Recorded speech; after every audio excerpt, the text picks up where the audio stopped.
Ito po yung fire hydrant testing po natin, yung overhead water tank. Ngayon nagkaroon po tayo ng water interruption. Kasama na rin clean up drive. Ito si Eric. Lapit yun dito, lapit. Eric, anong oras na walan daw ng tubig? Siguro, baga pa, mga alas 7 o alas 6. Alas 6. Sabi raw may tinamaan daw sa Malibay yung pipeline. Oo.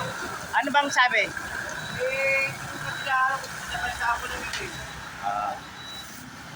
Ito po, nawalan po tayo ng tubig dahil may daw tinamaan na pipeline sa Maynila, yung underground pipeline na ginagawa po sa kabalan ng Malibay.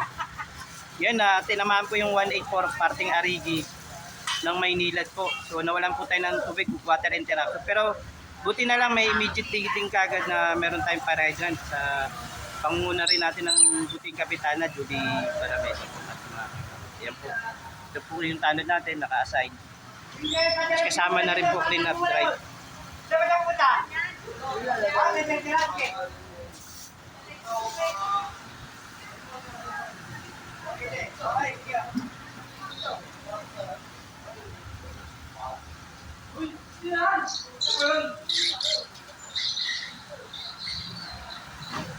Dali po siya. Bakit naman dali lang? Tsaka lang pala.